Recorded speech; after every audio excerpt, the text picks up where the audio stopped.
Olá, amigos. A escolha do volumoso suplementar na dieta de ruminantes durante o período da estiagem deve levar em consideração diversos fatores para que o produtor possa equacionar a viabilidade econômica, custo estimado das opções e lucro obtido. O uso do insumo se faz necessário durante o período seco, por causa da baixa produção de forragens, limitação na capacidade de suporte das áreas de pastagem e manejo adotado devido à estacionalidade de produção de forragem. Todos fatores que limitam o potencial de produção do rebanho e o ajuste de estoque de animais nas pastagens. E a resposta ao dilema são as forragens conservadas.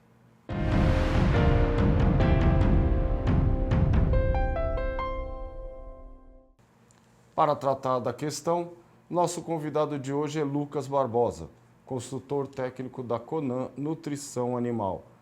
Seja bem-vindo, Lucas. É um prazer recebê-los. Olá, Ivariz. Muito obrigado, um prazer estar aqui.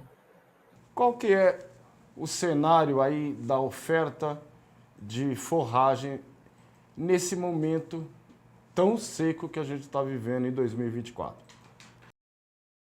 Pois é, Ivariz, esse é um momento bastante desafiador, né, para a pecuária, para a agropecuária em geral, né, esse momento de seca, que ocorre todo ano normalmente, né, mas esse ano está ainda mais intenso, e isso prejudica muito, né, tanto em quantidade quanto em qualidade de pastagem para os animais. Por isso, a importância de se ter uma forragem suplementar para que não falte, né, ofertas de volumosos, que são fibras essenciais para a boa manutenção, funcionamento do rumen dos bovinos, por exemplo. E o que é essa forragem suplementar aí, essa forragem conservada? A forragem conservada é uma forma de se aproveitar períodos em que tenha altas ofertas de forragem, como por exemplo nas águas, né, nas chuvas, e coleta essas forragens e armazena para que possa ser fornecida em períodos de baixas ofertas de forragem, que no caso na seca. Então a gente consegue conservar essa matéria, essa fonte de volumoso, para ser fornecido para os animais em períodos de estiagem. E quais são as ofertas possíveis, hein? Dentre as ofertas possíveis, né, nós temos os principais são a silagem, a forma de ensilar as forragens, o feno, né, a fenação e o pré-secado. Quais vantagens e desvantagens vão começar aí pelo feno?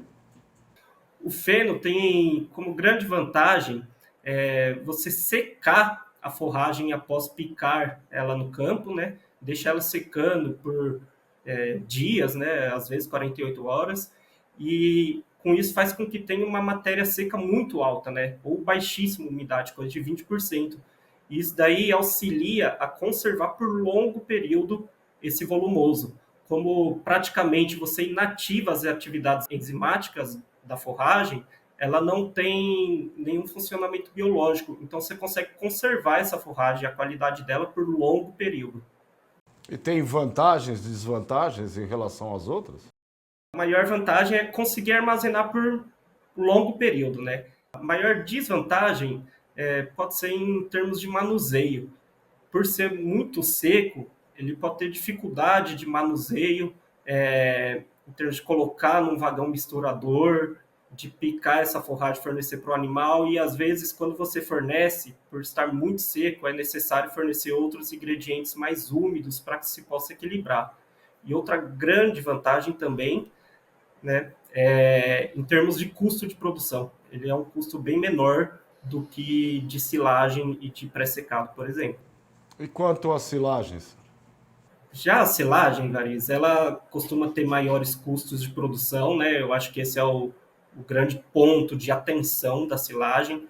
Tem que ter muito cuidado para produzir ela, tem diversas etapas bastante peculiares.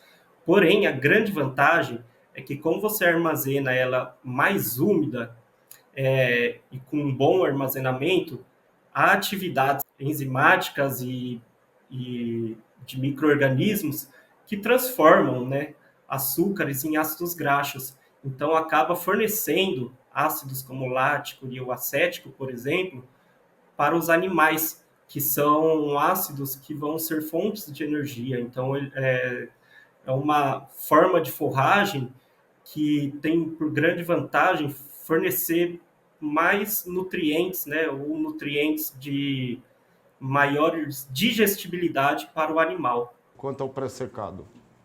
O pré-secado, Variz, ele fica no meio termo, né? O pré-secado é entre o meio termo do feno e da silagem. Então você seca, né, essa forragem por algumas horas e enfena ela, normalmente em plástico, né, como se fosse em bags, né? E ela fica nesse meio termo, ela não é tão seca a ponto de você não precisar vedar ela, mas também ela não é tão úmida a ponto de ocorrer muita atividade bacteriana, de micro-organismos dentro dela. Então ela fica nesse meio termo, tanto em termos de qualidade, quanto em termos de estocagem, né? E o que o produtor deve considerar na hora de fazer a escolha? O principal ponto para escolher, né, uma forragem ou qual forma de armazenamento você fará, né, de conservação da forragem você fará, é o custo. Primeiro ponto é o custo, né? Os custos normalmente de feno são mais baratos, seguido pelo pré-secado e por silagem, né? Porém, na hora de formular uma dieta, normalmente se utiliza mais fenos do que a silagem, por exemplo, por conta de qualidade. Então tem que balancear esse custo de produção com a quantidade de utilização dessa forragem. E aí vai nos dar um custo ideal para cada uma. O segundo ponto é o manejo. Manejo. Então, por exemplo, a silagem tem ótimas qualidades, você consegue balizar o custo, porém você não tem condições de alugar ou comprar uma ensiladeira, então acaba sendo um ponto negativo, né? Então, manejo para manusear e produzir essas forragens é o segundo ponto importantíssimo. Em termos de qualidade, cada um tem suas características, né? Silagens normalmente possuem maiores qualidades, lógico que depende da planta que será utilizada, mas na hora de balancear uma dieta, a gente consegue fazer uma ótima dieta, seja com qual for a escolha do produtor. Tá bom, Lucas. Muito obrigado pelas suas informações. Eu que agradeço, Variz. Eu falei aqui com o Lucas Barbosa, consultor técnico da Conan Nutrição Animal. Este foi mais um DBO Destaca. E não deixe de conferir outros conteúdos no portal DBO e na revista DBO, disponível mensalmente.